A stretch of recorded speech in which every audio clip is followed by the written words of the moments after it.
bio. Ooh, we're live on YouTube. Aha. Gang. I'm officially a YouTuber now. Yes. You already know. Okay, Congratulations. Hiba, by the time we finish Ramadan, can you please share your YouTube channel with us? I really want to see it. All right, we're live. Can you also help where you get your glasses from? We're live, guys. We're live? Yeah, I'm gonna post the link on our bio. Let me just text the link to the Telegram and then copy it. Oof, Wait, is ISM core done? that was so loud. I think they're still going on. Wait. Are we testing out the chat feature, by the way, to see if like people can see? Yeah, we should test that out right now. Okay, guys, I am so technologically incompetent. How do you go live on it? What? Can you also help where you get your glasses from? We're live, guys. It worked. What the Guys, heck? this is so trippy. I see us on both of my screens. So make sure that if you have your YouTube page open, that you're on mute, guys. Like you mute the YouTube live. Also, the YouTube kind of lags, like in terms of streaming lines. Like whatever we say here takes a while to get on Yeah, the actual YouTube. That's typically right. Second delay. 28-second delay. There's 4 people on right now. I think. Already? Is one of them. All right. Qari Noman is one of them. Is one of them. It's all good, guys. Okay, I'm gonna put the link in our bio. Can I send something in the chat?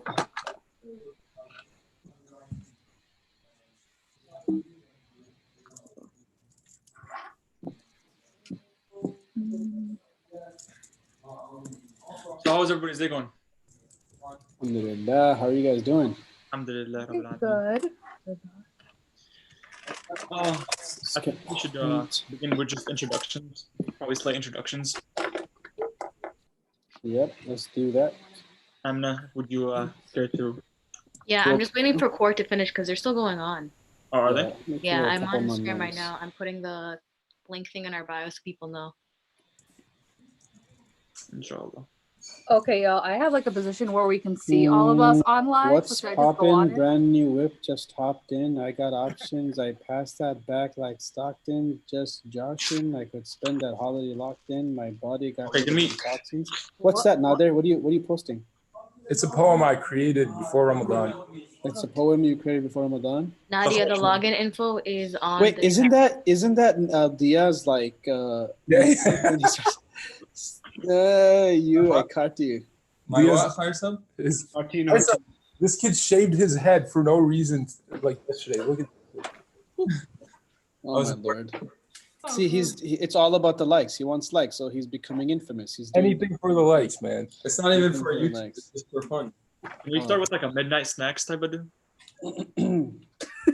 I have a very good suggestion. have samosas, palayaf, and a burger. They can't see the chat? You guys, you see this? That's perfect. No, this, they guys? can't. I don't see anything at least. This right here is a Palestinian chips right here, right? It's called eska. Right here costs like half a shekel. You know what half a shekel? Half a shekel is like the equivalent of like 15 cents. When is Right. that being Okay, I'm gonna For go one live on chicken? Instagram now, y'all. For 1 shekel, like for like Are they done? I 40 cents, you No, get ISM core is still on. 30 to Oh, 40 should I cents. not go? You get the Oh, big bag. Don't go yet. Don't go yet. Too late. Nadia started. I ended it super quick. It's all Okay. good. All right. Honestly. Barakallah fi, barakallah fi. You guys, any last thoughts? They're finishing up right now. Mashallah Rafif, Sister Hijabi, mashallah, 2 contributions there. Anybody else? Yeah, I mean.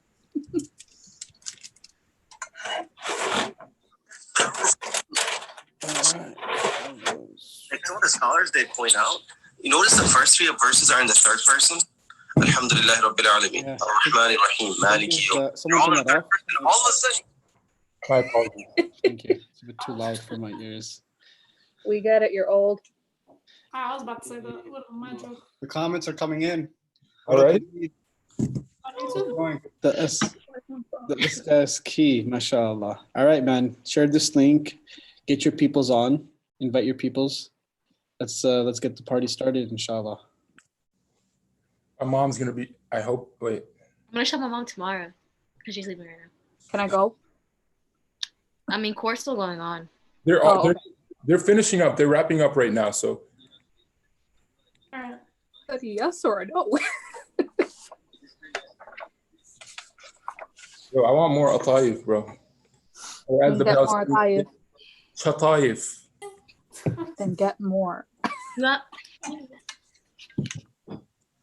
Hi, Amna. Nadia, my water bottle is cooler than yours.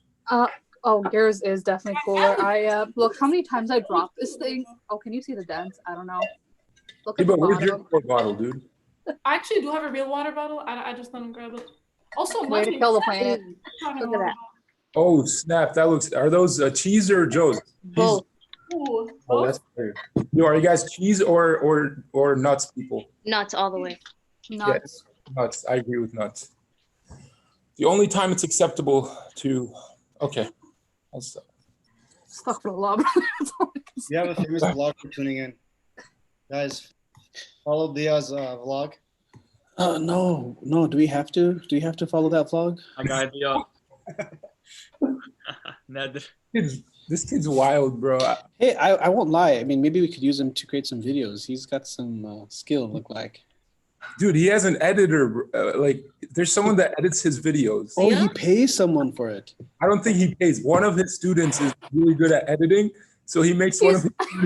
That's horrible. You driving or something? How come I never took advantage of my students that way? You guys, I sent Because you have a four good by heart, the way. Qari Noman. They're done? Huh? Yeah, they finished. We weren't talented at all. That's why. Ready? All right, guys, just a real quick plug here. No, not plug, sorry. Just real quick, though. Anybody who's Yeah, contributing to our conversation, you're going to be thrown onto our chat as well. So Leo, what you say? Oh, I'm sorry. That was loud. you got people walking behind you, man. What's going on? What? I got Mr. Jin behind me. What? That's the Oh my gym. God, they're locked up. You know, they say that in the night, you know, you guys know this, right? In the night, the jinns, they pray salah in the first stuff. That's why they say, if you're making i'tikaf, don't sleep in the first line because that's where the jinns are praying. Don't want to mess with their prayers, you know? Is that legitimate, or is that like something that people made up to scare other people? I'm telling you this. I'm saying this. Yeah, but you're also infamous for telling us a story at a particular camp, and you don't remember? Nader, you're discrediting the only person that can moderate our. See, Bro. this is why you have me here. No, Right? the first Huda camp that we had, we were doing a campfire, and you were like, we were having a very serious conversation about jinns, and you started a story about how a jinn was on a motorcycle chasing somebody, whatever. That was Amir, dude. Nader, didn't you do that to me? You scared me so badly. I think I started crying. I'm like, no. All right, guys. There's one where Nader sneaks up behind you and scares you. I forgot what it was. That's the same one Qari Noman did to us, I'm pretty sure. I don't appreciate this. We got 24 viewers right now. Leah said make it low latency because the video is extremely delayed. That's how it's gonna be, though. That's fine. I mean, I mean, everyone's gonna see what we're doing. All right.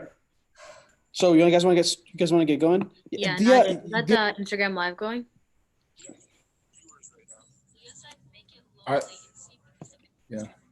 Yeah, you guys need to turn off any extra mics that speakers that you guys got on so that we don't hear you guys. Whoa.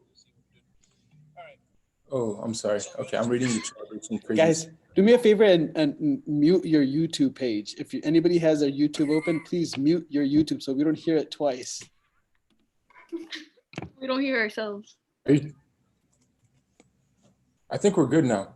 Yeah, Okay. Nadia, are you gonna live stream on IG or are you gonna? Yeah, go but the IG? thing is, it's at a really weird angle because I don't want my phone showing in the whatchamacallit screen. So I can, but I don't think we need it, to be honest. Today, Okay.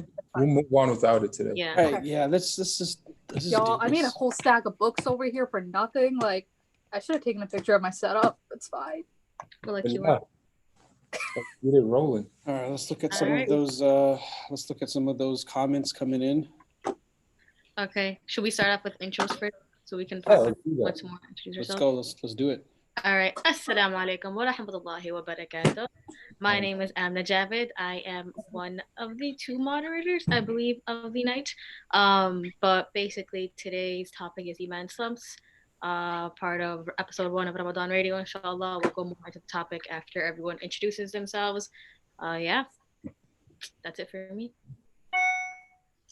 My name is Mahdi Jabir. I'm currently a junior at UWM. If you are at UWM and don't know me, get to know me because I am a friendly guy. I may be kind of fobby, but you know that's also you know a plus maybe for some of you guys. Okay, my name is Nadir. Yeah, so I'm Muslim and I'm here on Ramadan Radio. We're gonna have some cool conversations, inshallah. Is that? قالت الأعراب آمنا قل لم تؤمنوا ولكن كونوا أسلمنا. Yeah, you're still at the Muslim level, brother. It's all good. We're all at that Muslim level. We're trying to strive to the mu'min level, inshallah. Inshallah. Okay, I can go. So, assalamu alaikum everyone. My name is Nadia Malik. I am a senior at Marquette and study. Wait, no, we're not saying this. I'm sorry. I'm so used to those type of intros. But yeah, I'm excited to talk to you guys. I'm pretty friendly, I think. I'm also very fobby, so it's okay, Mehdi. We're in this together. It's fine. Assalamu alaikum. I'm Taha. I don't know if you guys want me to say. I'm from Illinois. Milwaukee. I guess I'm Muslim as well, so I'm up for everything. I suppose. All right, Assalamualaikum. My name is Abu Ali. I'm a junior at Marquette University, and I'm super excited for this podcast, hoping that inshallah everybody will benefit and find it. Awesome. So yeah, I'm QN, Noman Hussein, also known as QN. I happen to be an imam. I happen to also and have the unfortunate privilege of being Nadir's teacher. Had to deal with a lot of his shenanigans while he was still growing up. Alhamdulillah, you know, just doing my thing. We out here in Brookfield, Wisconsin. Our, you know, red city, red.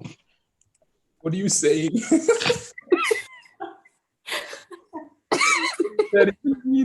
What does that mean? We protest the stay-home order here in Brookfield, and you know, we rebels like that. Okay. Rebels. Okay. Unfiltered for sure. So first I'll start off by just introducing the topic, inshallah. So like I said, the topic for tonight is Iman Slumps. And it's kind of a subjective term. It is subjective. Everyone experiences these slumps differently, but basically an Iman slump is the lows you hit in your deen. And there's kind of like two ways to look at that. But like I said, everyone experiences it differently. So Taha, if you want to explain the two ways that you had mentioned earlier, which I thought were very helpful to kind of categorize Iman slumps. So personally, I felt like you go through like two different types of Iman slumps. If anyone else has any other ones they feel are relevant, then they can. But the ones that I was thinking about was like, the first one was like your common one, like you're at that consistent level, at that mid, and then you're going on with your life, and then something maybe triggers it, and you drop down to a low. Like you start missing your prayers, you're not the same way that you usually are, and you just hit a low. And the other one I thought would be like you're at your normal thing, and then you hit a high. So Ramadan comes, you hit a high. You hear a really good lecture, you hit a high. After Umrah, after Hajj, you hit a really high point in your Iman, and then like a few weeks go by, and then you drop down to back to where you were, or maybe even lower. So those are the two that I noticed in my experiences. Mm.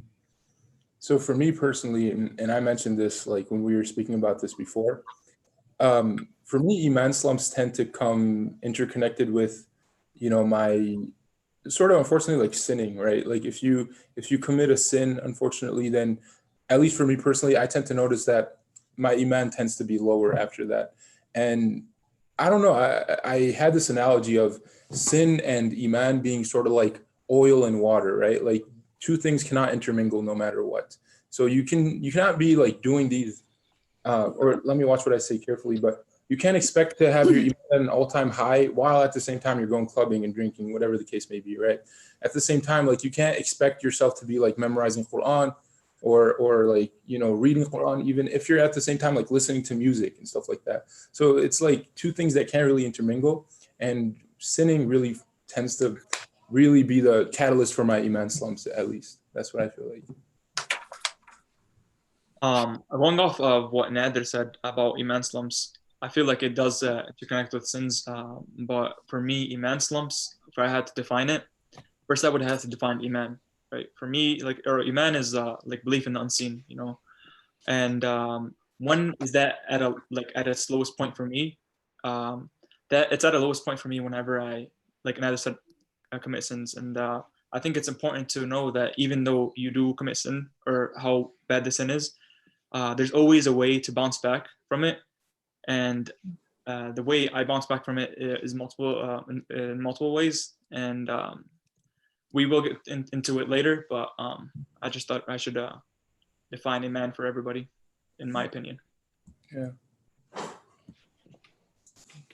Yeah, for me, Iman slump isn't just like a low. It's typically gradual. I don't really realize it until I'm way deep into my slump, and I was like, dang, like why have I been just so weird? Like things just feel stagnant at some point, and it's just like everything feels like a routine. Like I'm not enjoying things I typically enjoy, and then eventually I'll be praying or something. I'll be doing something that's, you know, religious in a sense, and I'm just like, where's my intention? Where's my khushu? I'm not even enjoying this, and that's kind of when I realize I'm in an Iman slump. It's, for me, it's more gradual, more than it is like a sudden thing. But like I said, it's subjective for everyone. Everyone experiences it differently. But specifically now with like Ramadan coming up, it's very easy to, especially with quarantine, it's very easy to start in an Iman slump, and then it's more likely to end in one too, for that very reason. So does anyone else any of you guys ever experienced that, or are you guys experiencing that now? Because I know quarantine kind of like put everyone in this weird pause phase, and things just don't seem to be moving, to be honest. Can I share a story with you guys? Yeah. All right. I want to start this conversation off with an incident from the life of the Prophet ﷺ. And I think that this is amazing because it allows us to feel human, right? It allows us to connect to those humans who we consider to be the best of human beings. And we realize that they were people who also had these Iman slumps, that these were people that also had these highs and lows in their days and in their own faith. So there's a very famous story that I'm sure many of you are aware of or have heard before. And if not, something that really gives me a lot of hope. It's something that really keeps me going. That is the story of Hanzala. Have you guys heard the story of Hanzala? Yes, yes. Oh, you all have? Okay. MashaAllah. But you know, for those who are tuning in, the story of Hanzala is a very powerful one. So Hanzala is this amazing companion of the Prophet ﷺ, one of the true believers, one of those who were, you know, was from the close companions of the Prophet ﷺ. And he's out in the street and he's out calling, saying, you know, nafaqa Hanzala. Hanzala is a hypocrite. Hanzala is a two-faced. Hanzala, you know, pretends to be who he's not. Right, he's making these statements, and Abu Bakr radiallahu anhu is walking by, and he's saying, "Hanzala, what are you saying? What are you saying? Why are you calling yourself a two-faced? Why are you calling yourself a munafiq or a hypocrite?" He said, "Man, let me tell you, when I'm with the Prophet sallallahu alaihi wasallam, when I'm in the masjid, when I'm around, you know, learning and hearing the Prophets, you know, drop gems." He says that my Iman is at a high, that I feel really connected. But then I come home, I'm with my family, I'm with my children, I become negligent. Obviously I'm not at that same strength or that level of faith that I was when I was with the Prophet. And so Abu Bakr, the best human being after all prophets, the best human being, says, Hanzala, if that's your case, and if you're calling yourself a munafiq, then I'm a munafiq too, because I feel the same way. I have these lows, and I feel like I'm two-faced as well then. So they go to the Prophet and they say, oh Prophet of Allah, this is what's the story. This is what's happening. We don't feel like we're genuine people. See, this is very important, because a lot of times we think that just because I'm not able to be consistent in my spirituality, that I'm a two-faced human being. That's not true. That's not true at all. Just because you can't keep up your spirituality, and just because you can't, you're struggling with keeping that level, doesn't mean that you're a hypocrite, or doesn't mean that you're fake. Rather, it means you're human being. Rather, it means that you're just like anybody else, even like the companion. So they say, "Oh, Prophet of Allah, we feel like we're two-faced. We feel like we're one person when we're with you, and then we become different people when we're in our house, spiritually speaking, right? We're not talking about people who are like, outside their home, everybody, they're joking around and they're happy. You know what I'm talking about? Like they're amazing human beings who go home, they're like monsters, like beat their wives and beat their kids, like nobody wants to talk. Yeah, we're not talking about that type of person. We're talking about a person who in their spirituality feels a certain way when they're in the masjid versus when they're at home. And the Prophet says, and he smiles at them. He smiles at them and he gives them hope. He says, this is normal. Al-imanu yazid wa yanqus, right? Faith and iman is something that fluctuates. It goes up, it goes down, depending on your circumstances, depending on the people that you're hanging around with, depending on the month, depending on the day, depending on the time, depending on where you are. Your faith is going to fluctuate. You keep yourself around bad people, your faith is going to, probably dip. You keep yourself in the wrong, you go to the wrong places, you're probably going to have a struggle with your faith. But he says that if you guys were at the same level of faith like you are when you're with me, which is impossible. It's impossible because you're a human being. The angels would have literally come down and like met you. Like you would have been greeted by the angels because of how pious you are, because how amazing you are. But the Prophet says that's just not, it's not reasonable and it's not possible. It's a struggle that we all face. And so I wanted to start off with this the story because I find it's a very powerful story that also connects us back to the best of human beings, knowing that they were those who also experienced these Iman slumps. They were those who also felt these lows in life.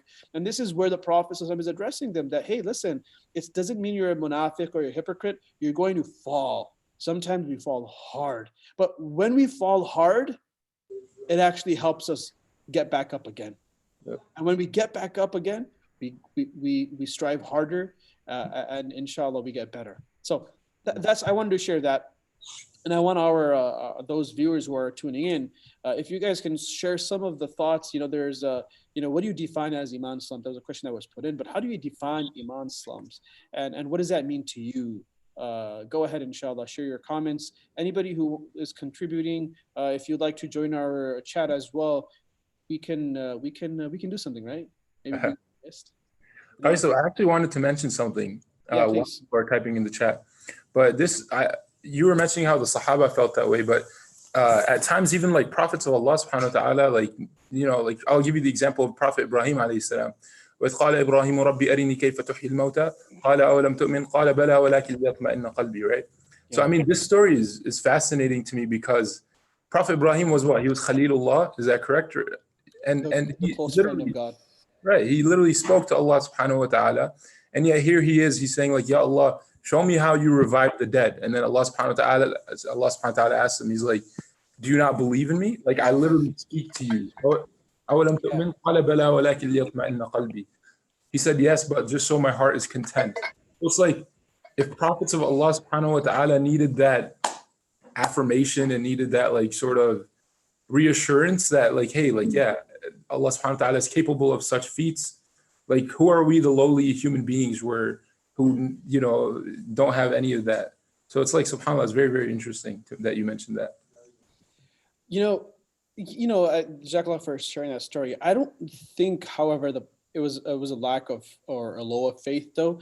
And this is because when he says, وَلَكِنْ لِيَطْمَئِنَّ قَلْبِي. So it's just, oh Allah, I believe in it regardless. Like I have 100% conviction that you are God. I just want to see it. Like I just want to see it. It's like us. It's like us when we a lot of us will actually say the same thing. I believe in God. Gosh, I wish I could just see some sign though. Right? Don't we all think that at time to time? I believe in God. I believe in Allah. I know Allah is our creator, but gosh, I wish there was something clear cut. Like in the, I'm laughing thinking about this. You guys see those pictures where someone cuts a watermelon and they have the name Allah in it? I just saw one today, Q1. I'm just And saying, it's so like- that's why I'm dying. Everyone's like, Allahu Akbar. Oh, This is a sign of Allah, Allah's existence. I'm like, bro, chill, man. Take it easy. that's so But sometimes we all ask for some sign, even though we believe in God. We're like, look, I know Islam is. I just liyatma'inna qalbi. I mean, I'll feel happy about myself if I can see it. Now that was a Prophet Ibrahim, and God showed him how he brought a bird back to life again. That's not going to happen with us, though. That's just a reality. It's just not. That's not the sunnah of Allah. That's not the way that Allah rolls, and that's not what we should be expecting anyway. And so we look forward to, different things around us to help us cope with the challenges that we face. But anyway, I just wanted to sort of reply to that thought that you shared with us.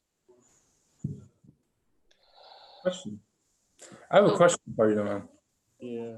Have you ever, as an imam, you've studied the deen, you spent like 7 years in South Africa studying, right? Yeah.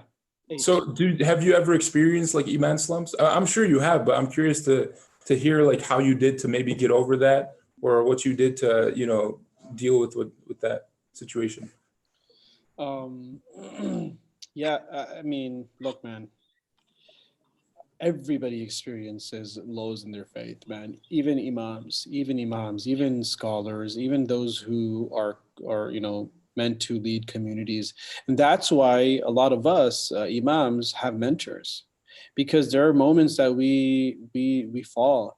The thing is that when you have mentors, when you have people that can help you and guide you, they're there to look out for you. When you do fall, they're there to pick you up, and they're there to guide you and help you, and not make you feel, how we, in our culture, we have that call out culture. Oh yeah. Just call people out, find them, you find them on the floor, and then you, instead of helping them up, you're kicking them even lower. Yeah. That's our society, man. Just people waiting for others to fall so that they could kick them even more. But when you have mentors, when you have people to look out for you, sometimes that mentor is your wife, sometimes that mentor is your spouse. More than a mentor, meaning someone who can be there and just pick you up. But sometimes it's a teacher, and that teacher needs to be in your life. There's an adult that needs to be in your life. You need to have someone that you can constantly, be in touch with. And I say this because a lot of those people in general don't have this concept of mentorship. They don't. In Islam, like, they feel like, I know everything, and I don't need someone to help me. I don't need someone to mentor me. They feel like, Ana rajul, like I'm a man or I'm a woman. I have my own mindset. I have my own intellect. I can figure things out. No, you can't. That's not how the deen works. Our deen has always been about mentorship. Our prophet was mentored by Jibreel alayhi salam. That was his mentor. You guys remember the story of the Prophet sallallahu alaihi wasallam when he was in the cave, and obviously Jibreel is teaching him. But then there was that very long hadith, Jibreel. You guys know that very long hadith where Jibreel comes in a form of a man, and he's sitting by the Prophet, and he's saying, what is Islam? What is Iman? What is Ihsan? Like, he's asking him all these questions. And then after he leaves, Umar was like, who is this man? We never saw him before. And then the Prophet says, that was Jibreel. يُعَلِّمُكُمْ دِينُكُمْ. He came to teach you your religion, right? So you had mentorship,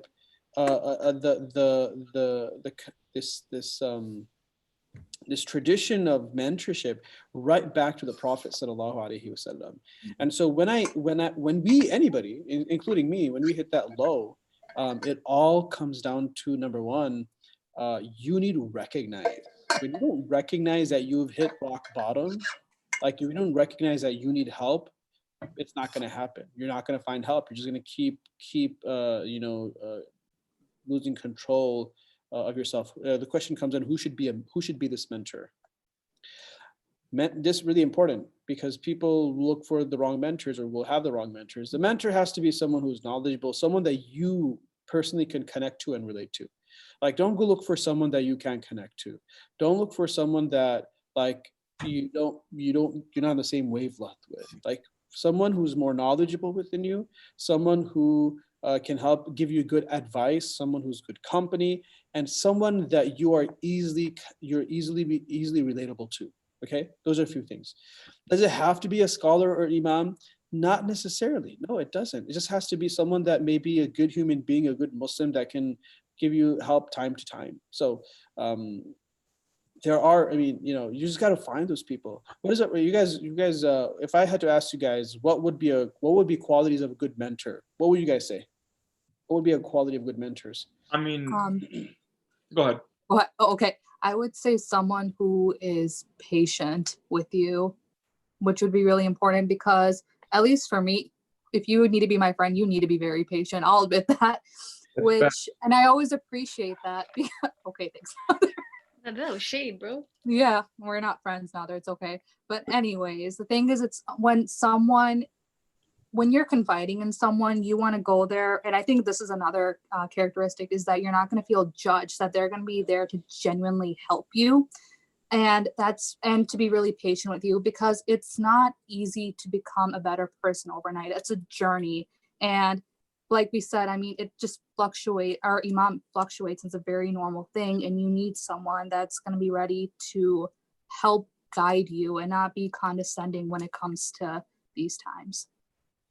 Yeah. So can I just, I'm sorry, I talk a lot. I apologize, guys. The Prophet was a very patient person. He was a mentor. He was a Sahaba, right? He was a Sahabi's mentor. He mentored all the companions. He was patient. You guys know the story of the guy comes in, a Bedouin, right? And he urinates. And the Prophet is teaching not only this Bedouin that walks in, but he's teaching all of his companions the qualities of mentorship. You've got to be really patient with the person that you're mentoring, because if you're harsh on them, you're either pushing them away or you're breaking them. That defeats the purpose of mentorship. If you're not, you guys know the story of Musa and Khidr? Yeah. Right? Musa and Khidr. Musa's like, I want to learn.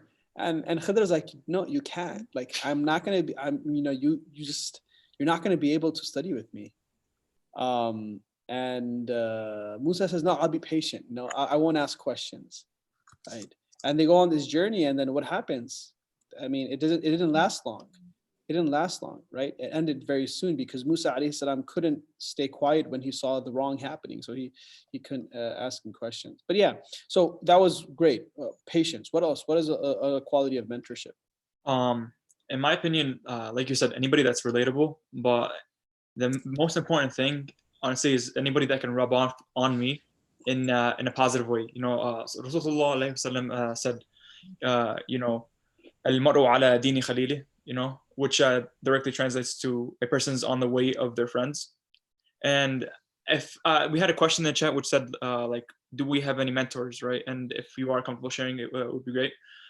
In my opinion, the best of mentors to me are my friends. That's why I like to keep a nice close circle of friends that are on this, are spiritually woke, as I am, and like to, have spiritually woke. Yeah. No, like, if to define spiritually woke is, I don't want to get into it, but I feel like anybody knows, or everybody knows what spiritually woke means. Hopefully. Was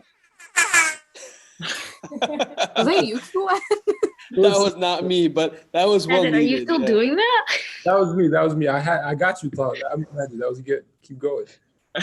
Anyways, anyone that can rub off on me in a good way, and Rasul said, like, any good friend is like a person that sells perfume.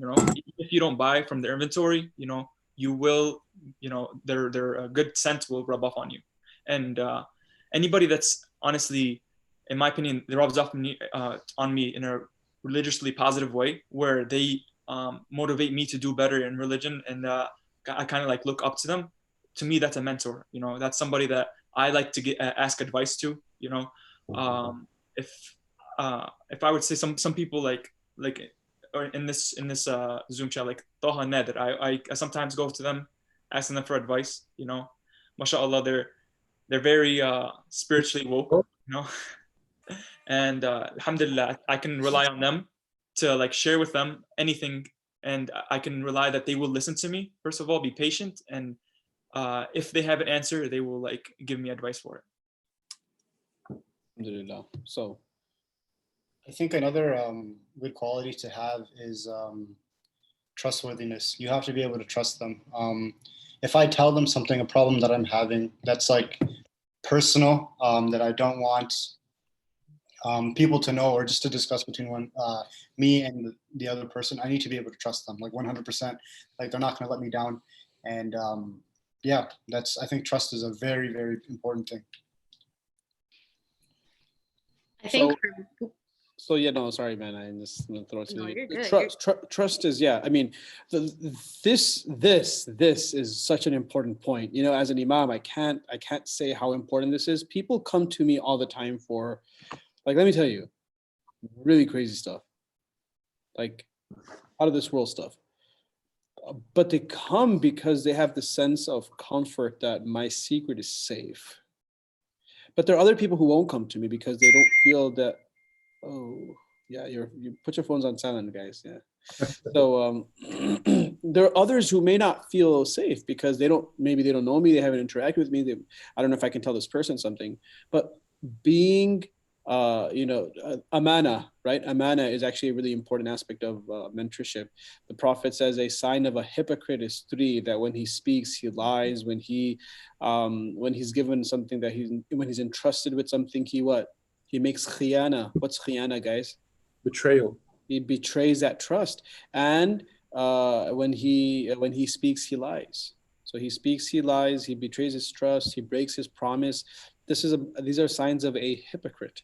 And so trust is an extremely important part of mentorship, that you trust someone not to expose you. And this is why even in the religious perspective of things, you go to your sheikh, or you go to your murabbi, which they would call in Arabic, or you go to your mentor, and you actually tell your mentor, I'm struggling with this. Like you'll say, I'm struggling with pornography, maybe. Like how do you say that to someone? Like it's so hard for you to admit your sin to someone.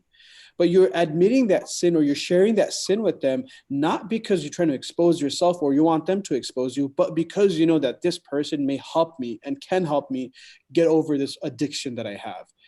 I have a bad habit of doing things, right? And whatever that sin is, even that requires mentorship. Like sometimes you feel like, no, I'm going to figure it out myself. I'm going to get over the sin myself. I'm at Iman slump, right? This is actually really important. Iman slump, I'm really low. I'll figure it out myself. I'm going to get up and go. No, sometimes you actually need someone to push you. You need someone to sort of revive you after you've literally, sometimes we're dead. Sometimes our hearts are completely dead and we need to be resuscitated. We need to be revived. And that doesn't happen if you don't have a mentor. You don't have good people around you that can at least help you get going. And so having someone trustworthy is extremely important as well. I think a big sign for a good mentor for me is someone who is honest and understanding. Because like I feel like people can be honest, and sometimes it's brutal to be frank. Like it's important to give straight criticism, especially constructive criticism, but there has to be some type of empathy in there to a point where it's not like they're being rude. I'm not saying like, because I know a lot of people say that, oh, honesty, I'm not mean, I'm honest, people think I'm mean. That's not the case. Like you don't have to be rude when you're giving your honest criticism. You can still have like hold back or have some empathetic gestures or comments with it. So I think honesty is a really important one. And then my mentors, because I know someone asked about who their mentor is, I think it's definitely my mom and my friends. So I don't know, like I think all of you on the chat, like on the podcast, know my mom. I don't know how many viewers know my mom, but she's like been through a lot. But mashallah, like alhamdulillah, she's raised all of us and she's like the strongest person I know. And whenever I need something, she's always like, I'm not like, you think Allah, the same Allah that helped me raise you guys won't like do that for you? Like, come on, get yourself together. And I'm like, yeah, like you're right. I needed to hear that. My mom is probably one of my biggest mentors. And then also my friends, and not just like my typical friends or like whatever, like people I see every day, but friends who I believe are spiritually higher than me, because they constantly remind me of Allah. And I know that someone mentioned that too, that a good isn't a sign of a good friend someone who reminds you of Allah, and definitely is, because when I have these friends who are spiritually, who I feel like they're so close to Allah, I'm motivated to be the same. So I feel like that's really important for me to have in a mentor, or to have even to having a friend is that you are better than me in some way or form, but I'm not jealous of it. You are my motivation. Like I want to be like that, I want to be that connected to Allah. I want to be that on my deen, how you are, just like how some of us became friends with like hafaz and stuff like that, and now we're like, yeah, we're gonna memorize the Quran, inshallah. Like it's a good quality to have in a friend. But yeah, that's just now that you're done eating there. Well, can you just lick that little lick that? There's nothing there. Oh, we're good. Okay, cool. All right, cool. There's a joke that someone posted on this chat here. Nader is a good mentor. Oh no! Someone posted this joke here. Nader is a good mentor too. No, but yeah, go ahead. Sorry, go ahead and defend yourself. I was gonna make a serious point, but I don't want to like drop anybody because I know Hiba has something to say. But a quick point that I wanted to make is it's important not to put your mentors on like a pedestal, because like mentors can make mistakes just as much as anyone. Oh yes. You feel like I'll stuff like I don't want to backbite, but it's not technically backbiting, but like no man ani khan, right? Let's not go there, guys. Let's not go there. I won't. But basically, let's not go there and let's not take names. But just know that yes, I totally get your point. Now, I don't mean to cut you off, but I totally get your point. I just don't want to bring up names and talk about things. Obviously, we all make mistakes, including myself. People consider me their mentor, and I will say for sure that I am a person who has a lot of evil and sin. And that know that every human being is sinful. Every human being makes mistakes, and that your mentor, if you're looking for a perfect mentor, you're never going to find them.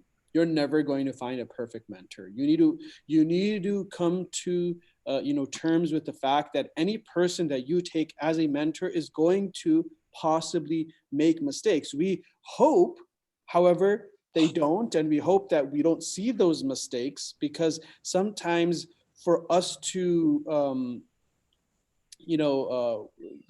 get better, we need to have trust in a person. So again, if someone that's your mentor does mistakes and you're like, okay, I don't think I can really be with them anymore, or at least be under the be under the mentorship, man. All right. All right. Yeah, for me, I think it's just really important. Some like the key things that were already said, being trustworthy and being honest. I think that's really important from a mentor, especially since if you're going to be like, I think somebody already mentioned this, just telling them about your situation, everything, that they're able to just kind of understand where you're coming from. You're able to trust them with whatever's going on. I also think another thing that's important is that you respect that person. So I guess just going off of what Qari Noman said, of course, like everybody makes mistakes. But I think it's important that you hold them to like a high regard, and what they say is important to you, and that you pick your mentors well. Kind of, I know a lot of us also mentioned that like we see our friends as our mentors, so it's one of those things where to make sure that you put yourself in a good company as well. Yeah. I mean, Amna, you said something earlier that I absolutely loved. It's that a mentor should be empathetic, which I think that's so important, because I think QN, you said this, that we have this huge thing of call out culture where we're not very forgiving, unfortunately. Yeah. And I mean, I'm saying as someone who is a mentor to others and is a mentee to other people, that when someone is just harsh with you when you make a mistake, it's really hard. I mean, you feel bad about it more, and then you're just digging a deeper hole and you don't want to climb it up because of how deep you're getting. And the other thing I want to mention was just having realistic expectations between each other, because I mean, someone's not going to become a scholar overnight. I mean, it's just taking like little by little gradual steps. And I think that is so, so important. So, yeah. And let me say, man, one thing, man, being a scholar is not important. Being a hafid is not important. Being a good human being is important. Being a good human being is necessary. Man, you could be a scholar and a jerk and you're still in trouble, man. You could be a hafid of the Quran, but be terrible with your parents and you're in trouble. And that will be held against you, actually. And so really, subhanAllah, the idea of being empathetic, the idea of, the call out nature that we have, it's just so unfortunate in our societies that we have to really come to the understanding that we as human beings, all of us, and I want to include this in the whole Iman Slumps discussion. The idea that just because you've hit rock bottom doesn't mean that you can't get up, right? There's so many stories in our tradition that talk about people who fell so low, but they still somehow found their way back. It's not impossible to get back up after you've fallen. No matter how hard you fall, you still get up and you still go. And I want to share some of those stories towards the end of our session, inshallah. But I want you to keep that in mind. Iman slumps occur to everybody. The best of human beings had Iman slumps, but those human beings who hit rock bottom were also able to get back up and get going again.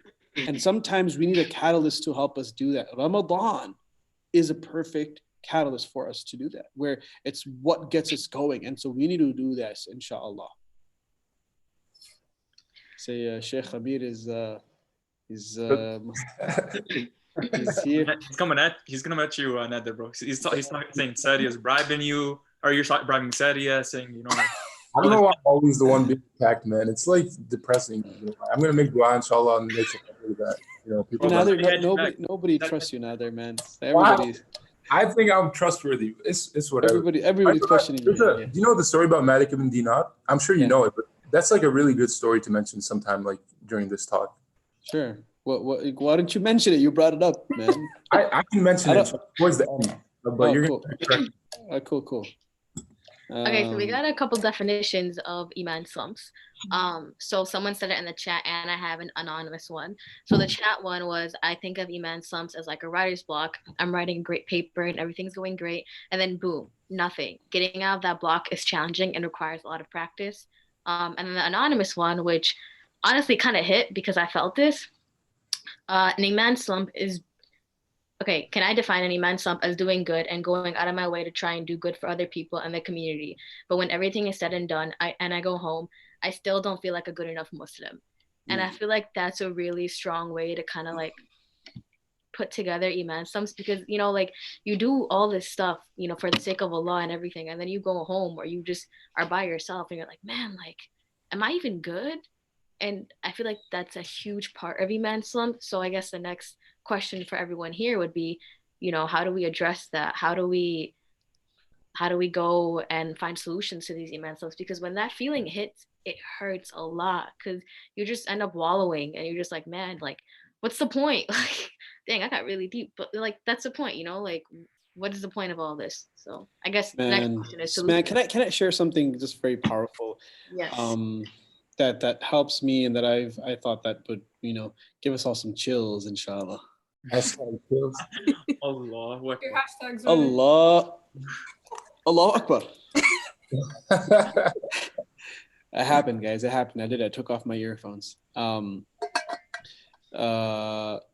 idea of how do we get back up again? Like, how do we get back up and get going? Because it can be really difficult. And there was someone who asked, at what point does God get tired of forgiving me? At what point does God stop forgiving me and overlooking the shortcomings, my shortcomings? I'm just a bad person. I do so many sins. So when does Allah say, man, this guy is not worthy of it anymore? And the answer to that was when you stop asking. When you stop asking, that's when God stops forgiving, right? Like, it's up to us. Allah will forgive all the time. It just requires us to say, you know what? I'm going to get up and I'm going to do it. No matter how far you've gone, no matter how deep you're in, you always can get out. Always. Unless you don't want to. If you don't want to, that's a different story. See, this is where we also really have to be real with ourselves. We got to really ask ourselves, do I want change in my life? Or am I pretending that I want change in my life? Do I love my lifestyle? Do I love the way that I do things? Do I love, the sin way too much to want to get out of it or not? Because if you're not genuine and you're not sincere, you're not going to do it. It's not going to happen. It's going to be a struggle. But I promise you, as long as you are sincere, and we all know who sincere is. Sincerity is found in the heart. So you know whether you're sincere or not. As long as you're sincere, you got it. Nothing to worry about. You'll get to your destination. You'll get out of the hole that you've fallen in, and you'll find Allah again. You'll find that spirituality again. And then, hey, listen, you may fall again, though. You may still hit rock bottom again, and that's totally fine. You get back up and you keep moving. You keep going, because Allah doesn't require us necessarily to reach a certain point, but He does require us to continue on that journey as far as we can go. The effort is what Allah looks at, not necessarily the point that we reach, right? So we're all making that effort, inshallah. We all hope that we can get closer to Allah. All right.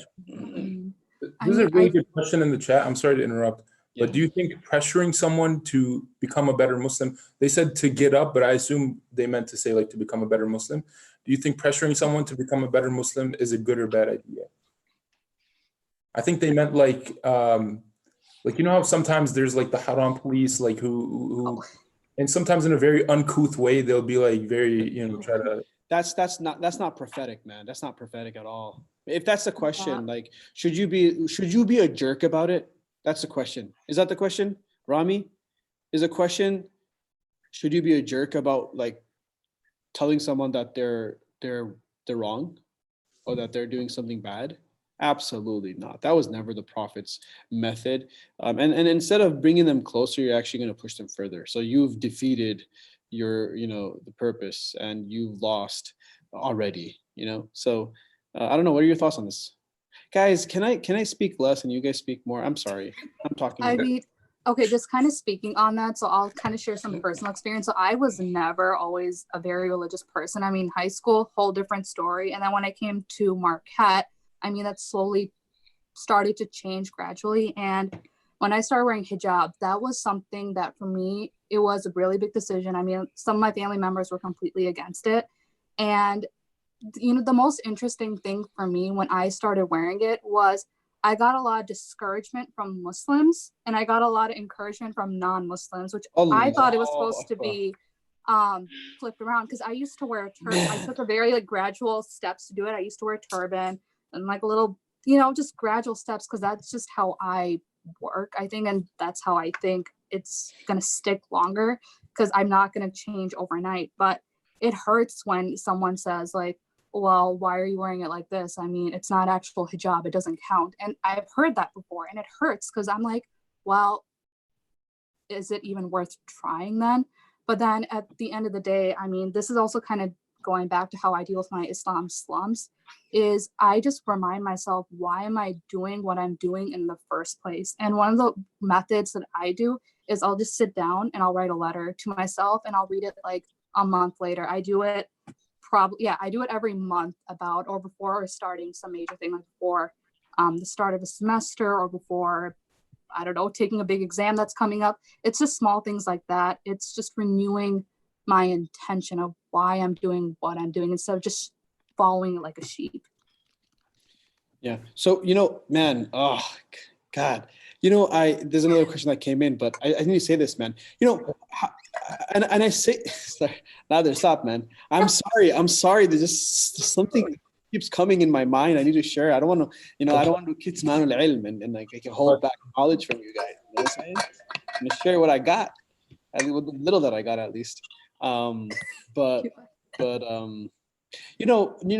how can I, is when a Muslim frowns at the beard of a Muslim brother, or the hijab or the niqab of a Muslim sister, then what do we expect from non-Muslims? And you said it very powerful. At times we have more support from non-Muslims to be who we are than Muslims. Mm-hmm. I can't tell you how many times Muslims will come at me for being too conservative, or quote unquote too conservative, because I have a long beard, because I wear a thobe, because I don't leave the house with my hat. So you want to place me in a category? You want to place a label on me? And at times I have non-Muslim people that would be like, you know what, dude, that's legit. I remember. So I used to ride motorcycles. For those of you who know, you used to be cool, Q1.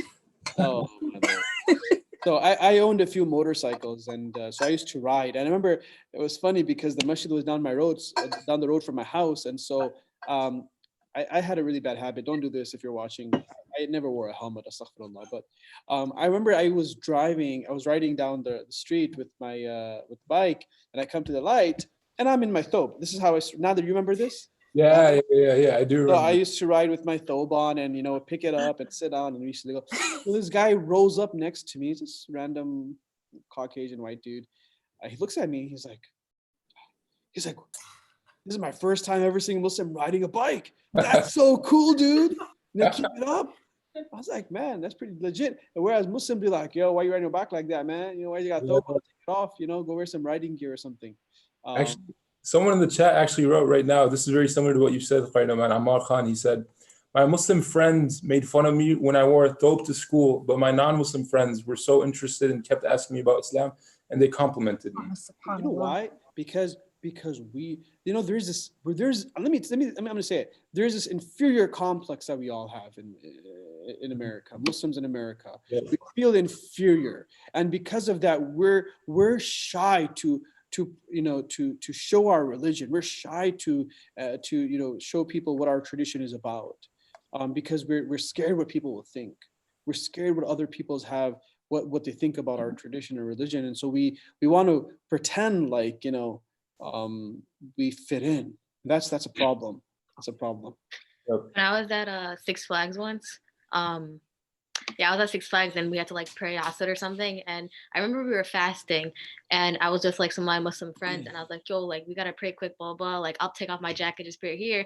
And they're all just like, you just want to pray out here? And I was like, we can go in the corner. Like, well, we can just combine prayers. I was like, no, like, why don't we just pray? But then like, when I go with my non-Muslim friends, they're just like, hey, like you have to pray, don't forget. I'm just like, what is the difference, It's just interesting. Yeah. Or when you go out to eat and someone's like, Zabiha? No. Sorry, I had to throw the Zabiha thing in there. Go ahead. Sorry. In terms of correcting people, I think that is especially what Qari Noman was saying, essentially like pushes people away. And I guess just to tie that with what we just said about like Muslims versus non-Muslims and whether, they're reacting to whatever we do, I think it's important to also realize that when you push people away like that and you kind of like you have good intentions and you're like, okay, this is how you do like whatever opinion you had, I think it just kind of can make them maybe like fall into the wrong crowd and essentially just like steer away from like you, or like, for instance, like if they're in the masjid and like they just have like a backlash from somebody, they might like just stop going to the masjid, and then they might instead like decide to go to a different place to, I don't know, hang like in their free time or whatever it is. And so that can just kind of like spiral down, just like that one simple act, even though it did come from her intentions, like it could definitely like just kind of change somebody's perspective and a lot of things, really. Absolutely. Yeah. I want to kind of dial it back to the question, which is how to deal with Iman slumps, because I feel like a lot of people deal with it in different ways, and a lot of people gave a lot of good ways to do it. But me personally, honestly, the way I deal with Iman slumps, or the way I used to deal with Iman slumps pre-COVID-19, I used to try to go to Isha prayer or any prayer for that matter at the Jama, and kind of feel that spirituality inside of the Jama, and kind of gain energy from people around me in the Jama, praying, making dua, making istighfar. And it was kind of like my booster. If I ever needed like the spiritual energy, I'd go to the Jama. Now it's kind of different. It's much different actually. Now since there's this quarantine happening, I really can't do that. And now what I do is I try my best to surround myself around spirituality. Just try to do my best to have all the action, like other than the fact of praying, reading Quran.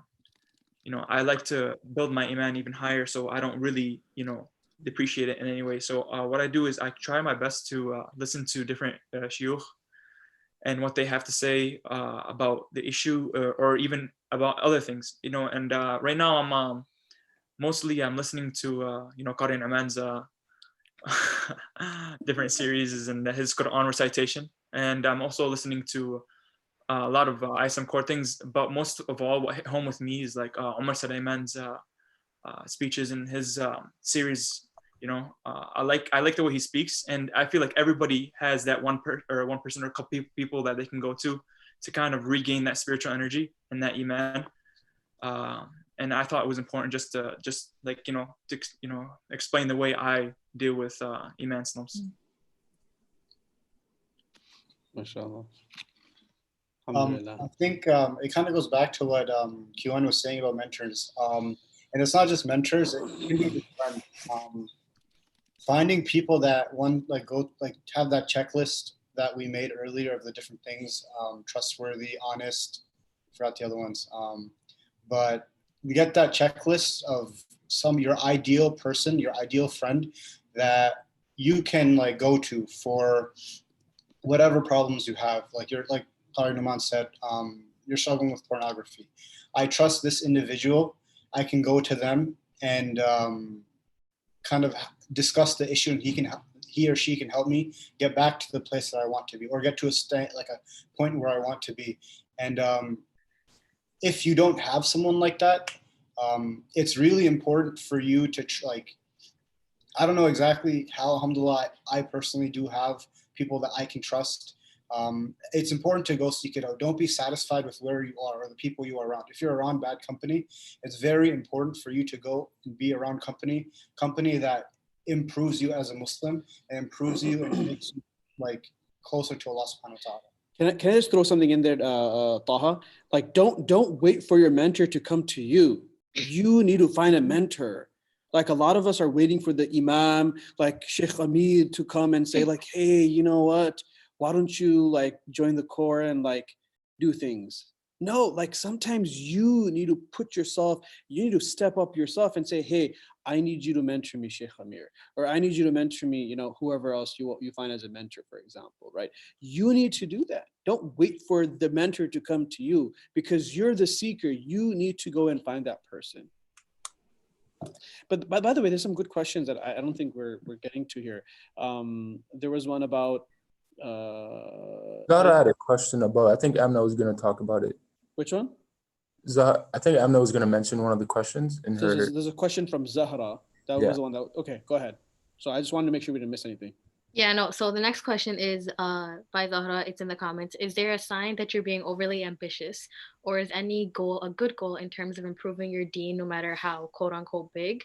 Honestly, I don't fully know how to answer this question, but I think the thing that might define a good Islamic goal and an unhealthy Islamic goal is kind of when it starts affecting you and the people around you in a negative way.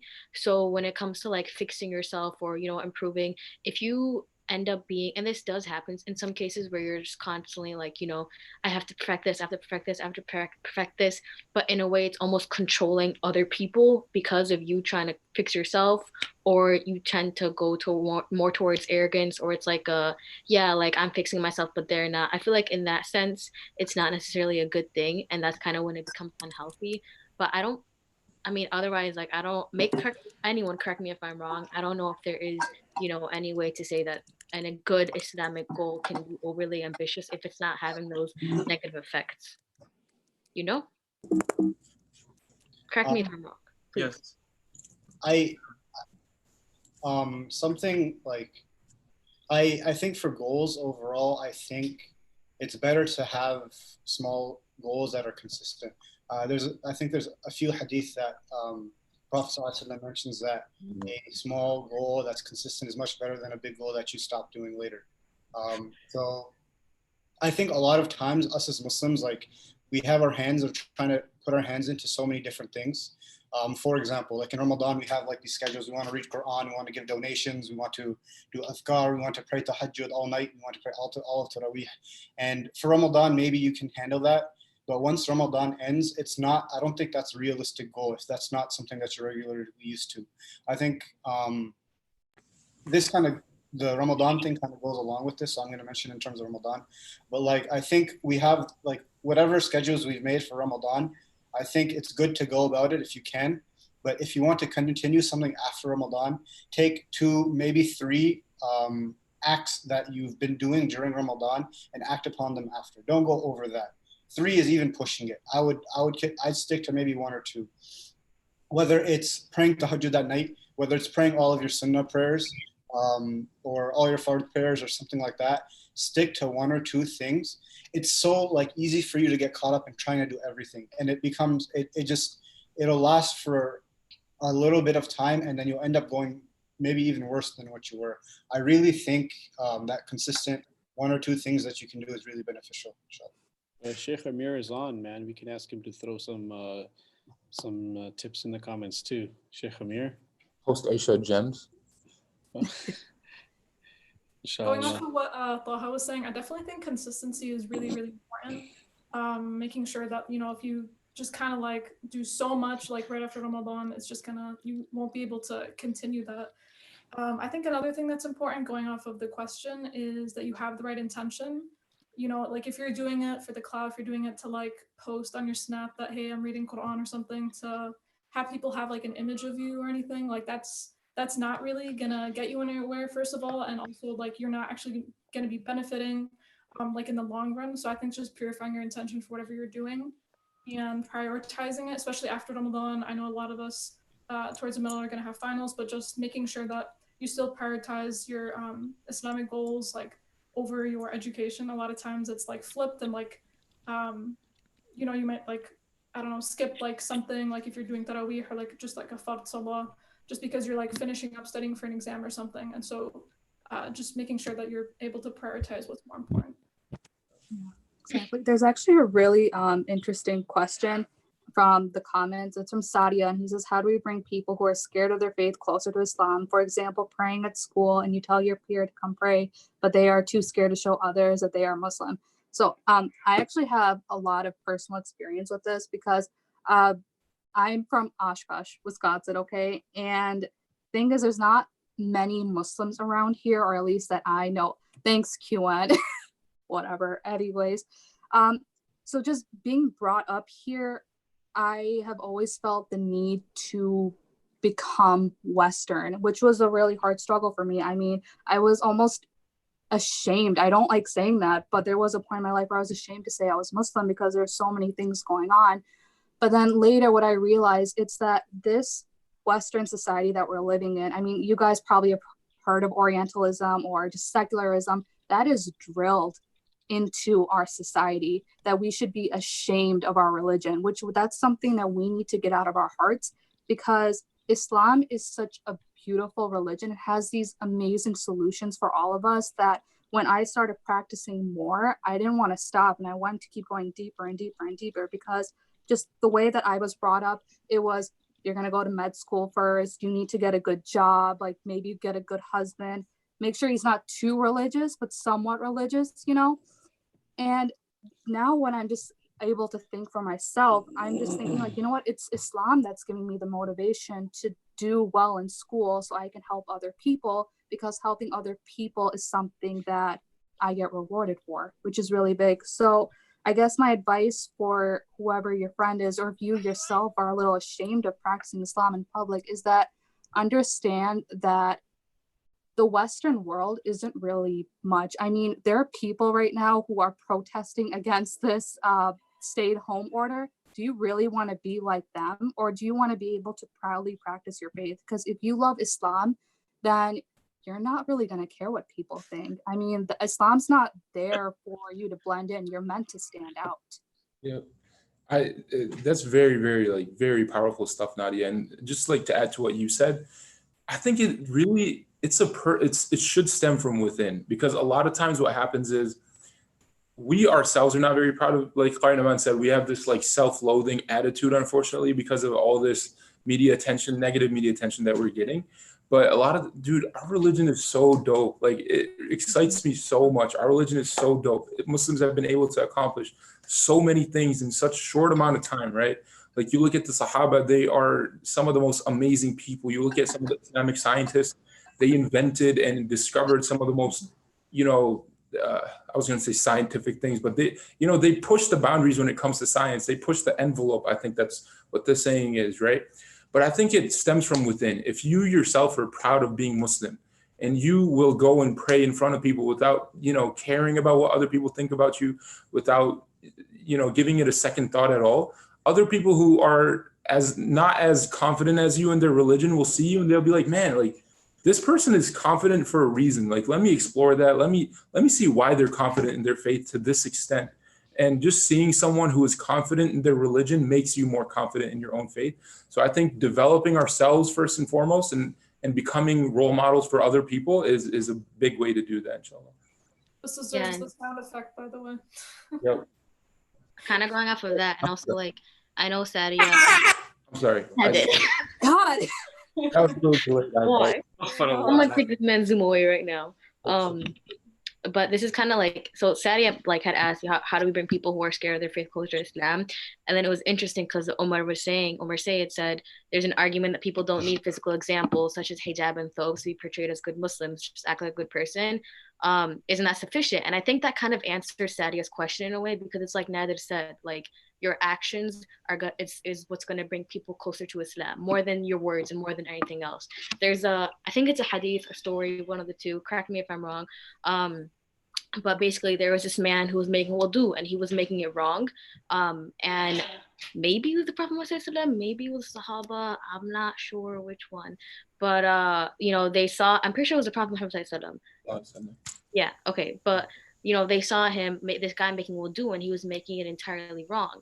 But after, like he saw him making wudu and he was making it wrong, but instead of being like, hey, like you're making wudu the wrong way, he just started making it the right way to show him how to do it.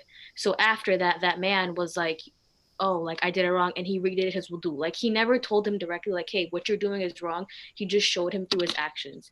And I think that's a big thing. Like if you want, like for me personally, I wasn't always close to my deen, I'm sad to say, but that's just the reality, like alhamdulillah, I've gotten closer as the years went on, but a lot of it was because I had good people around me who I saw do good things. And that's kind of going back to when I had said that I would want my mentor to be more spiritually high than me, is because watching other people, watching their actions and how they treat other people makes me want to do the same. Like I think actions speak a lot louder than words, and I'm sure everyone can agree. But yeah, and that's why I think, kind of addressing what Umar Said said too, is just, hijabs and thobes are important. There are religious rulings on coverings and such, but like QN said, being a good person is incredibly important, because when you're a good person, people want to talk to you, people want to make you their mentor, people want to come to you, people, you are a role model in that sense because you're a good person. So I think being a good person is incredibly crucial in any case, especially if you want to bring people close to Islam.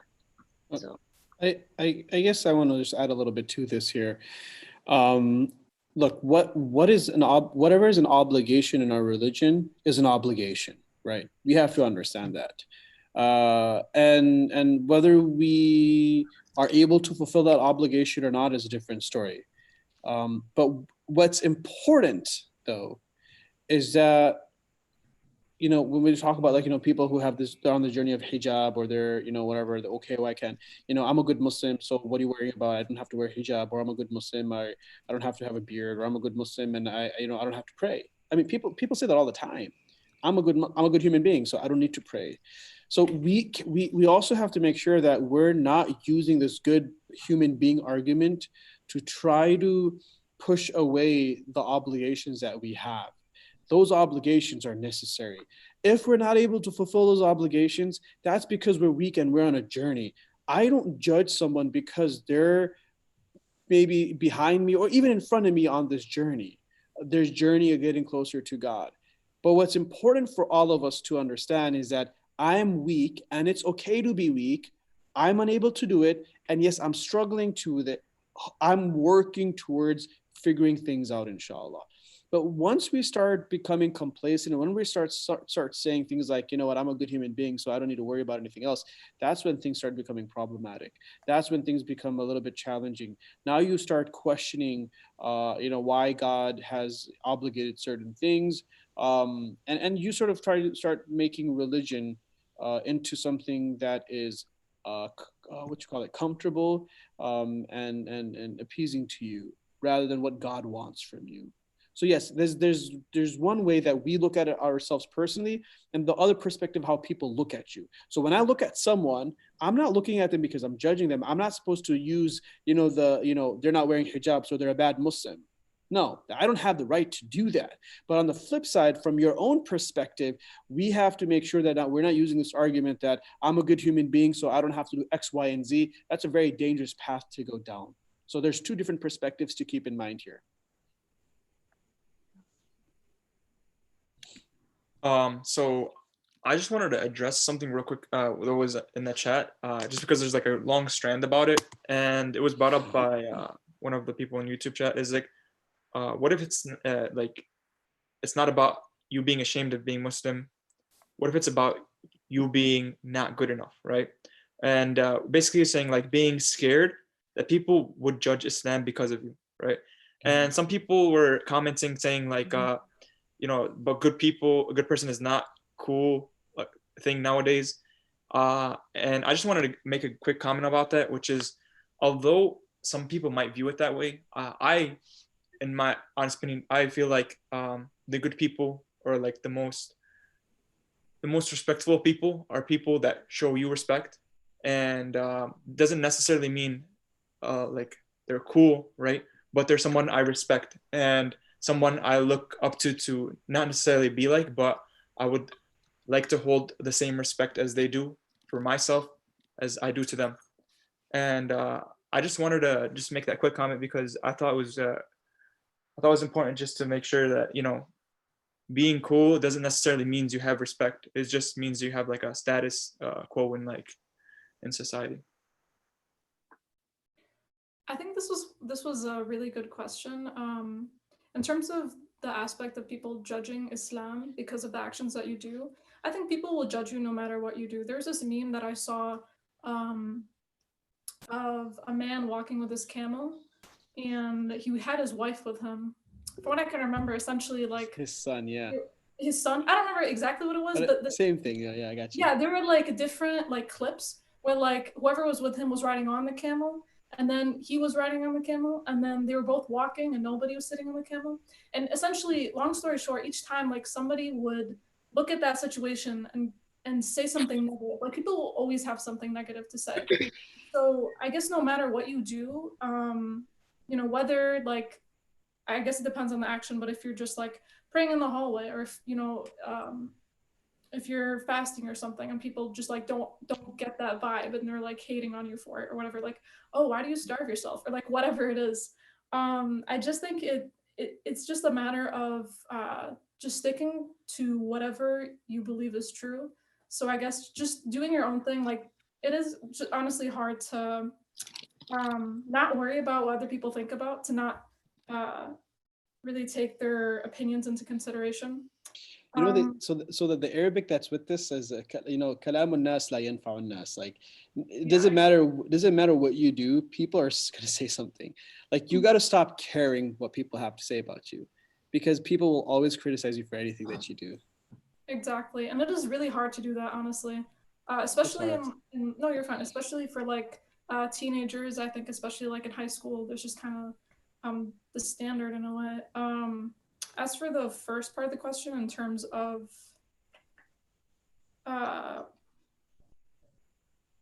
being ashamed or just not being good enough, I guess it depends on what aspect you're talking about. But I think that, at least when I read this question, I took it in a sense that the person might have been humble to a certain extent. I think that people who are arrogant, I guess what Huan was just saying, like, oh, you know, I'm a good person, I don't need to salli. I think the fact that you're able to say that you're not good enough and you don't think that your deeds are like sufficient is a really good thing, because to be honest, like none of us are actually worthy of Jannah. Like we will never actually do enough deeds in this world to actually like deserve Jannat al-Firdaus.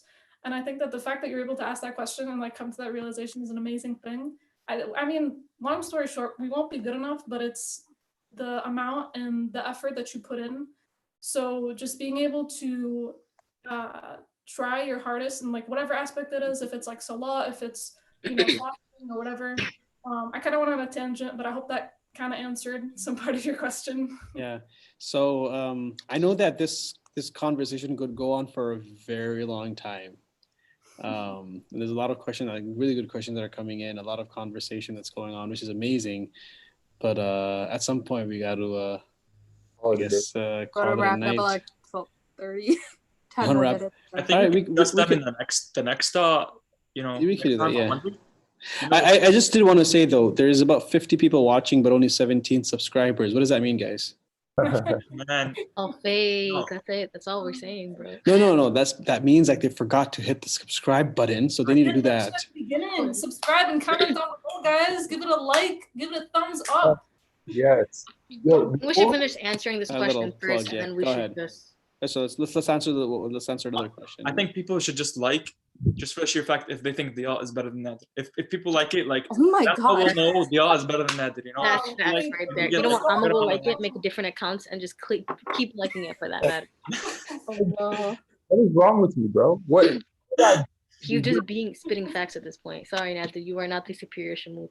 No, but for real, like, to get back on the topic, I know I think I had something to say, but I think before we close, we should there's a lot of good questions, and I think if like each person wants to address one of them, obviously one of them is like, I think specifically for Qari Noman, we shouldn't address that. Which one?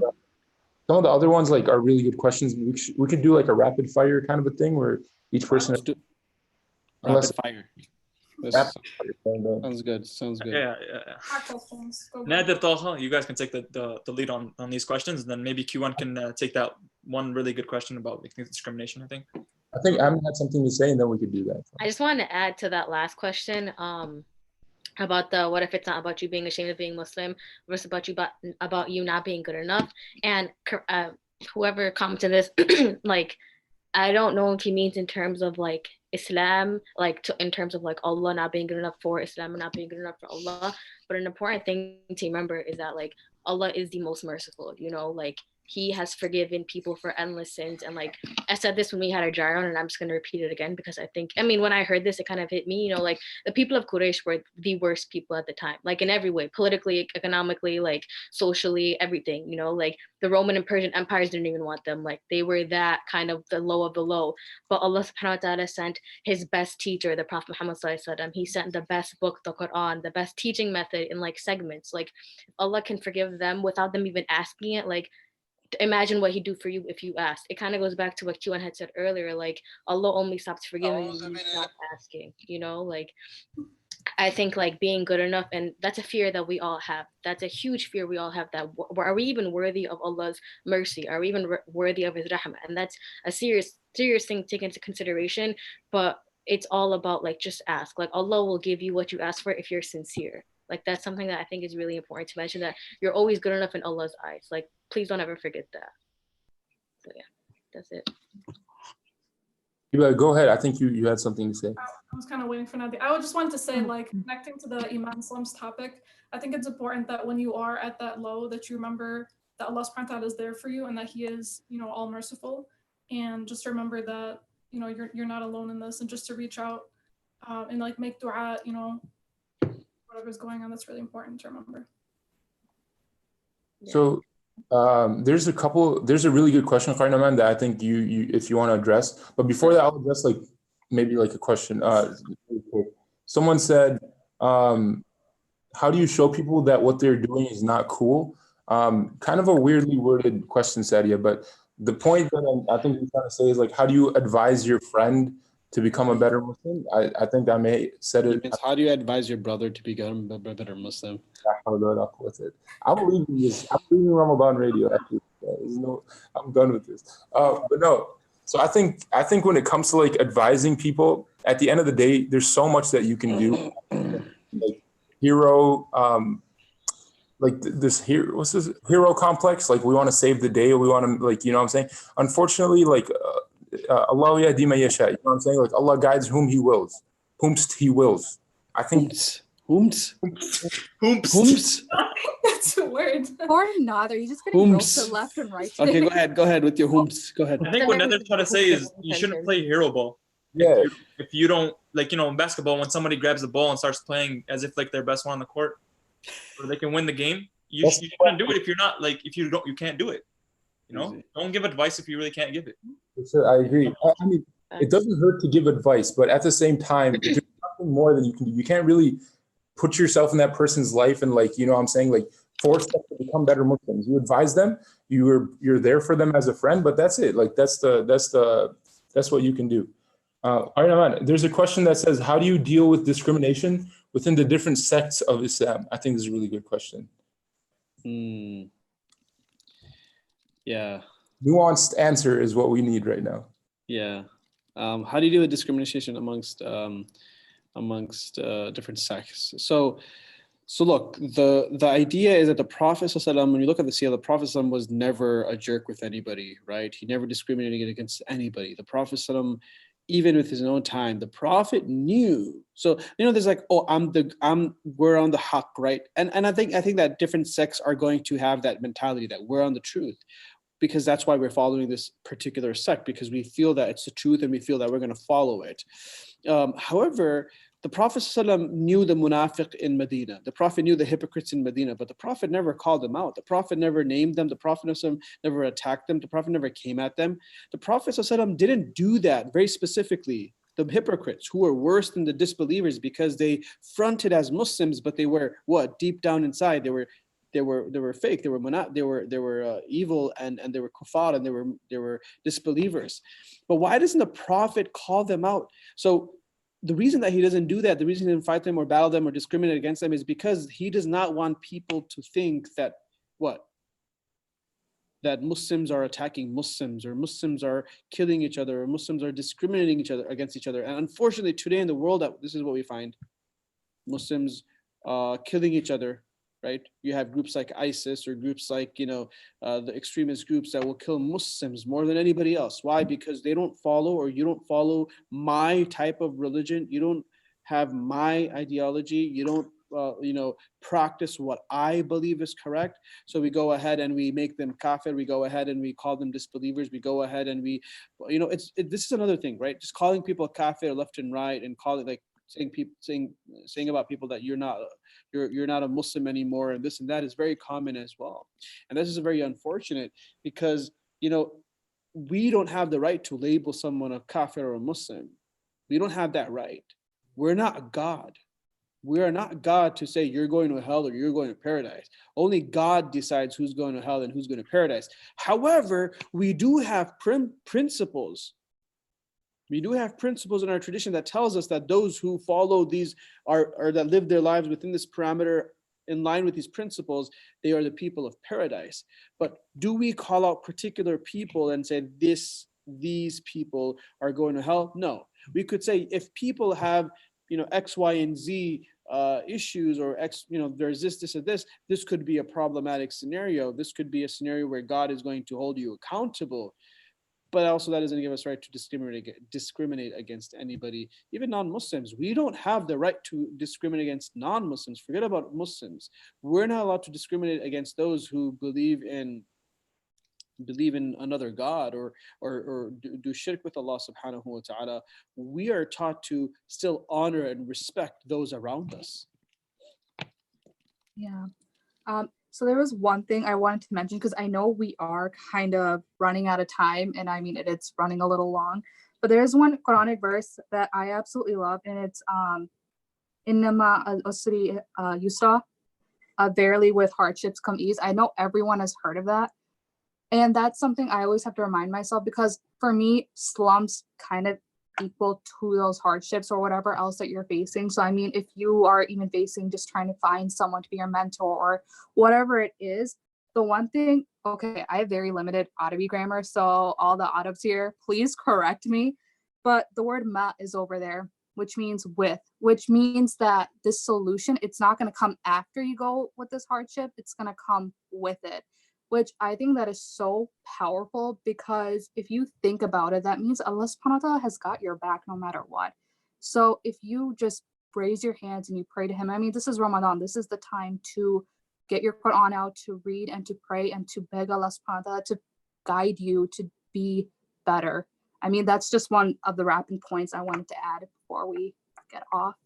Yeah, I think that's really important. And just bouncing off of that, I feel like answering just that question, who is your best mentor? It doesn't really have to be anybody else. I think your best mentor can be yourself. Oh, subhanAllah, you hit it.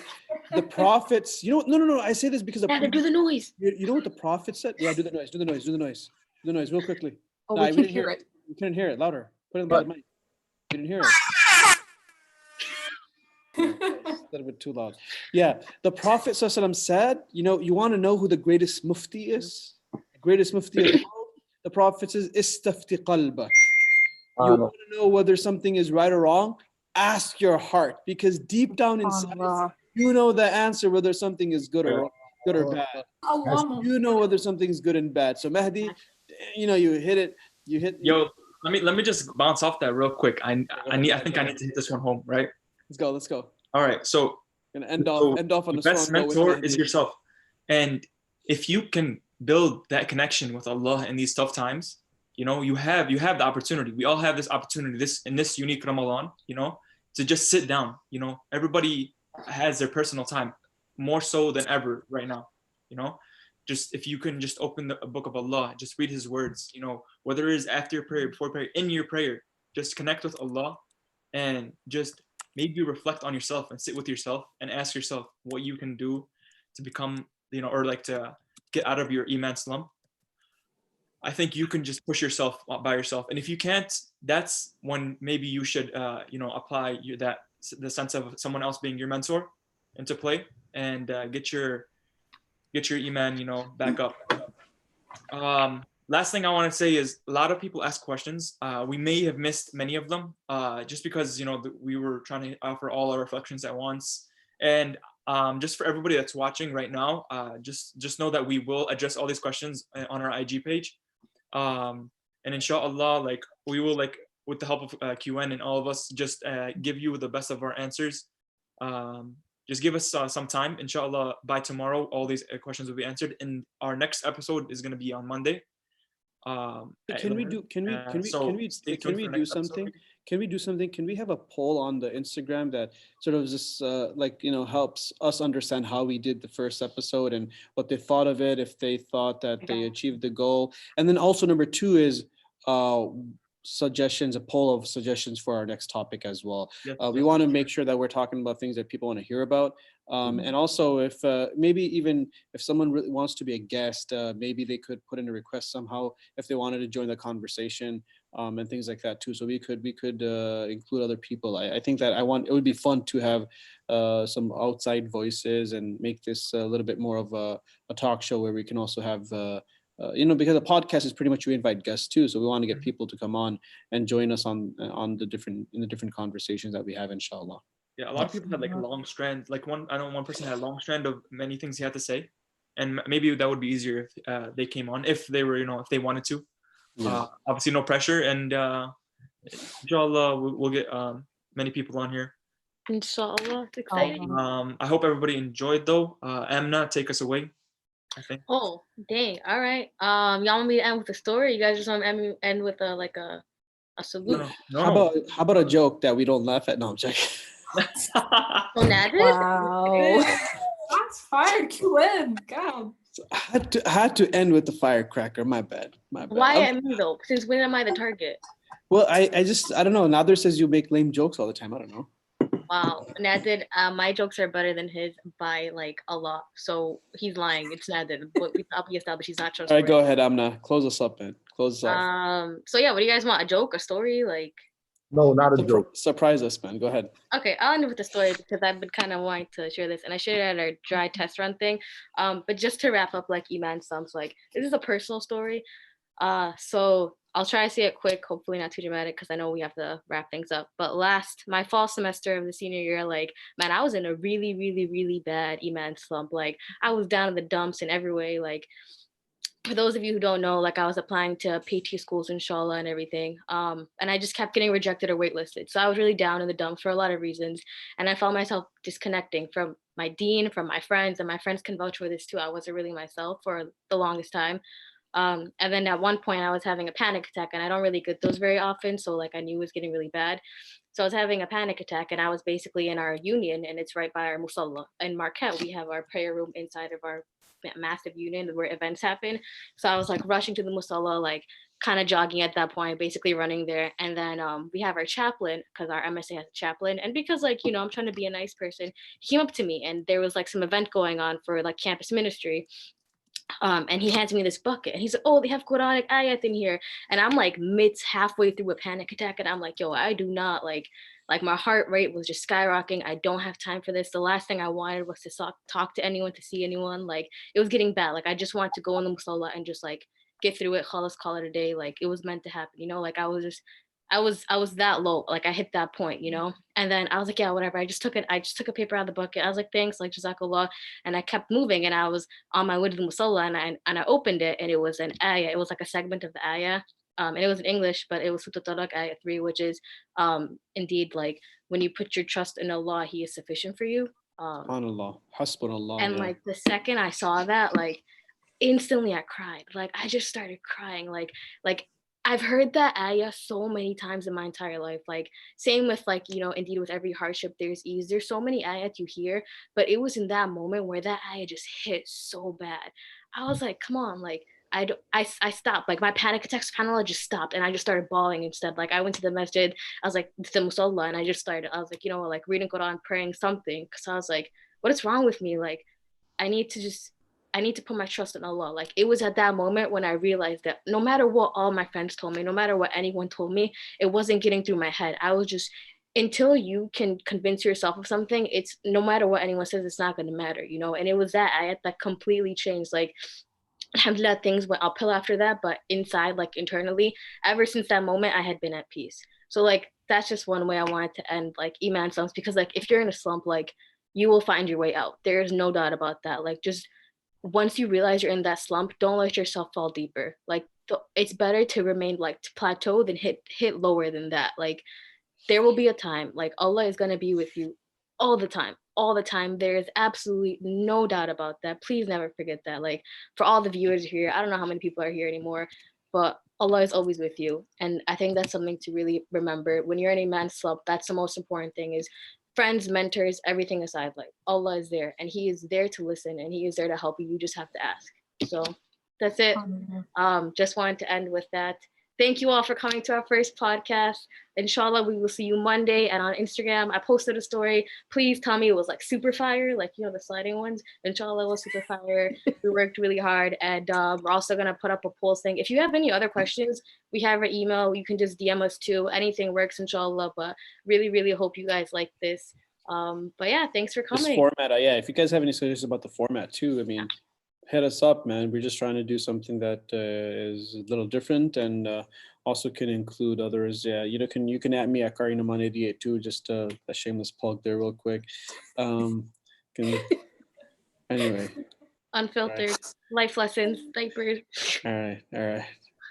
Alhamdulillah, guys. All right, so that's a wrap. Jazakumullah khairan, everybody, for tuning in. We'll see you guys on Monday, inshallah, at 11 p.m. Please send in your suggestions. Please like and share if you want to, I guess. Sorry? 38 subscribers now. Alhamdulillah. Legit. Alhamdulillah. So we'll see you guys again. If you guys are interested in joining our conversations, hit us up and inshallah we'll get something going. Really looking forward to the next conversation. I can't thank all of these guys enough for putting this great idea together. This is not my idea, by the way. I'm just a contributor here. I know I speak the most. I have the least to offer, but alhamdulillah, I'm glad to be a part of this group, and I hope that we can have some more meaningful conversations moving forward. All right, guys. See you all later. Assalamu alaikum wa rahmatullahi wa barakatuh.